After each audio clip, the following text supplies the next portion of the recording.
უკვე დიდი ხანია ვარ პრაქტიკულად რუსეთში, თურქმენეთში, აზერბაიჯანში, ბელორუსში და მივდივარ ჩრდილოეთ კორეისაკენ. ამის დასტურია ის, რომ თუ კი აქამდე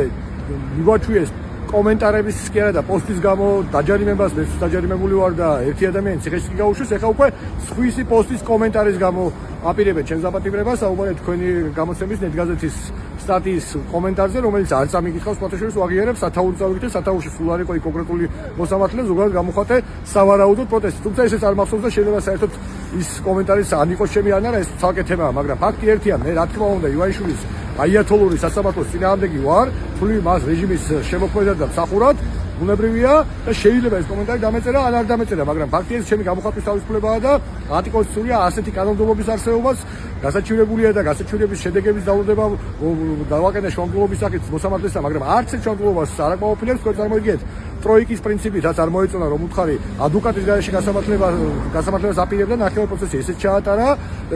ესე იგი მან სახაზინო ადვოკატის კი არ დამინიშნა. საინტერესოა ის გარემოებაც რომ საჩივარი შეტანილია ფორმალურად ამავე კოლეგიის, რომელიც მასამართლეს, ამ მოსამართლის უფროსის ადმინისტრაციული კოლეგიის ხელმძღვანელის ვინმე ივერი, აღარ მახსოვს გოანის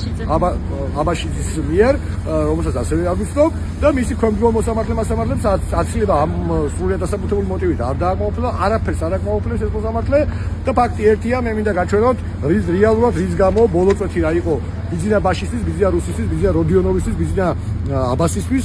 მიზეზი, რომ ჩემი დაპატიმრების ბრძანება გაეცა აღმოსავლურ რუსული დიქტატურის სრულში. ეს იყო შავი მიწის ტორტი, რომელიც მის დაბადების დღეზე მას მიუძღვენი, მანამდე ნეხვის ტორტი მიუძღვენი წინა დაბადების დღეზე და მაშინაც სწორედ პირველი ჩემს მიმართ დაიწყეს დაპატიმრების მოთხოვნები სასამართლოში.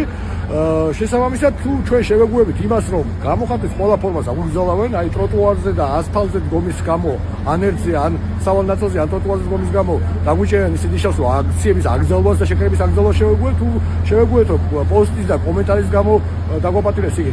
წერა კითხვის და ხმის ამოღებიდას გვიგზავნენ და გამოდის, რომ ჩვენ ქვეყანა უნდა დაგვიცალონ, გაგვინადგურონ, უშიმშილით, უექიმობით, უწამლობით, გარემოს დაბინძურებით, ქალაქების დაბეტონებით,